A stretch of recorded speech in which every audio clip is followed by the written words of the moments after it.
ನಮಗೆ ಕಾಡುವ ಅನೇಕ ಪ್ರಶ್ನೆಗಳಲ್ಲಿ ನಾಯಿಗಳು ಹೀಗೇಕೆ ಅಂಟಿಕೊಳ್ಳುತ್ತವೆ ಎಂಬುದು ಕೂಡ ಒಂದು. ಇದೇ ರೀತಿ ಇದನ್ನು ತಿಳಿದುಕೊಳ್ಳಲು ಬೇಜಾರಾಗುವ ಅವಶ್ಯಕತೆಯಾಗಲಿ ಅಥವಾ ಅಸಹ್ಯ ಪಡುವಂತಾಗಲಿ ಏನೂ ಇಲ್ಲ. ಏಕೆಂದರೆ ಅವು ಕೂಡ ನಮ್ಮ ಹಾಗೆ ಒಂದು ಜೀವರಾಶಿ ಮತ್ತು ಇದರ ಹಿಂದೆ ವಿಜ್ಞಾನವಿದೆ. ಅಷ್ಟಕ್ಕೂ ನಾಯಿಗಳು ಹೀಗೇಕೆ ಅಂಟಿಕೊಳ್ಳುತ್ತವೆ ಎನ್ನುವುದನ್ನು ಈಗ ನೋಡೋಣ. ನಾಯಿಗಳು ಸಮೂಹ ಕ್ರಿಯೆಯಲ್ಲಿ ಇದ್ದಾಗ ಗಂಡು ನಾಯಿ 3 ರೀತಿಯಲ್ಲಿ ವೀರ್ಯವನ್ನು ಬಿಡುಗಡೆ ಮಾಡುತ್ತದೆ. ಈ ರೀತಿಯನ್ನು ಫ್ರಾಕ್ಷನ್ ಅಂತ ಕರೆಯುತ್ತಾರೆ. ಮೊದಲ ಹಂತದ ಫ್ರಾಕ್ಷನ್ನಲ್ಲಿ ವೀರ್ಯಾಣು ಇಲ್ಲದೆ ಕೇವಲ ನೀರಿನಂಶ ಬಿಡುಗಡೆಯಾಗುತ್ತದೆ. ಎರಡನೇ ಹಂತದಲ್ಲಿ ವೀರ್ಯಾಣುಗಳು ಬಿಡುಗಡೆಯಾಗುತ್ತವೆ. ಈ ಸಮಯದಲ್ಲಿ ಗಂಡು ನಾಯಿ ಗುಪ್ತಾಂಗದ ಕೊನೆಯಲ್ಲಿ ಬಲ್ಬಸ್ ಗ್ಯಾಂಡಿಸ್ ಇರುತ್ತದೆ. ಇದು ರಕ್ತ ಚಲನೆ ಜಾಸ್ತಿ ಆಗಿ ಬಲ್ಬಸ್ ಗ್ಯಾಂಡಿಸ್ನ ಸೈಜ್ ಕೂಡ ದೊಡ್ಡದಾಗುತ್ತದೆ. ಹೀಗೆ ದೊಡ್ಡದಾಗಿ ಹೆಣ್ಣು ನಾಯಿಯ ಗುಪ್ತಾಂಗದಲ್ಲಿ ಸಿಕ್ಕಿಕೊಳ್ಳುತ್ತದೆ. ಇನ್ನು ಮೂರನೇ ಹಂತದಲ್ಲಿ ಗಂಡು ನಾಯಿ ಮತ್ತು ಹೆಣ್ಣು ನಾಯಿ ಎರಡು ಅಪೋಸಿಟ್ ಡೈರೆಕ್ಷನ್ನಲ್ಲಿ ಅಂಟಿಕೊಂಡಿರುತ್ತವೆ. ಇದನ್ನು ನಾಟಿಕ್ ಎಂದು ಕರೆಯುತ್ತಾರೆ.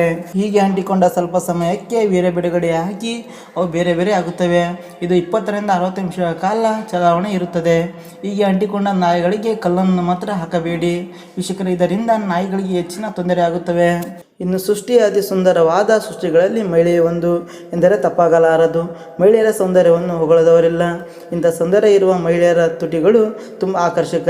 ಮಹಿಳೆಯಾದವಳು ಕೆಳ ತುಟಿ ಕಚ್ಚಿ ಸನ್ನೆ ಮಾಡಿದರೆ ಎದುರಿಗೆ ಇರುವ ಪುರುಷ ಕಂಪ್ಲೀಟ್ ಬೋಲ್ಡ್. ಇದರಲ್ಲಿ ಸಂದೇಹ ಬೇಡ. ಅಷ್ಟಕ್ಕೂ ಮಹಿಳೆಯರು ತುಟಿ ಕಚ್ಚುವುದು ಏಕೆ, ಯಾವ ಸಂದರ್ಭಗಳಲ್ಲಿ ಮಹಿಳೆಯರು ಈ ರೀತಿ ಮಾಡುತ್ತಾರೆ ಎಂಬುದನ್ನು ಈಗ ನೋಡೋಣ.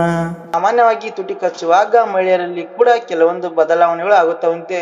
ಮಹಿಳೆ ಗಂಡಿನ ಮೋಹಕ್ಕೆ ಒಳಗಾದಾಗ ಮಾದಕವಾಗಿ ತುಟಿ ಕಚ್ಚುವುದರ ಮೂಲಕ ತನ್ನ ದೇಹದಲ್ಲಾಗುವ ಬದಲಾವಣೆಯನ್ನು ವ್ಯಕ್ತಪಡಿಸುತ್ತಾಳಂತೆ. ಮಹಿಳೆ ತನ್ನ ಮನಸ್ಸಿನ ಭಾವನೆಯನ್ನು ದೇಹದಲ್ಲಾಗುವ ಬದಲಾವಣೆಯನ್ನು ವ್ಯಕ್ತಪಡಿಸುವುದಕ್ಕಾಗಿ ತುಟಿಗಳನ್ನು ಕಚ್ಚುತ್ತಾರಂತೆ. ಮಹಿಳೆಯರ ಇಂಥ ಸನ್ನೆಗಳಿಗೆ ಮಾರು ಹೋಗದ ಪುರುಷನೇ ಇಲ್ಲ. ವೀಕ್ಷಕರೇ, ಇದು ಇವತ್ತಿನ ವಿಡಿಯೋ. ಈ ವಿಡಿಯೋ ನಿಮಗೆ ಇಷ್ಟವಾದರೆ ಈಗಲೇ ವಿಡಿಯೋಕ್ಕೊಂದು ಲೈಕ್ ಮಾಡಿ.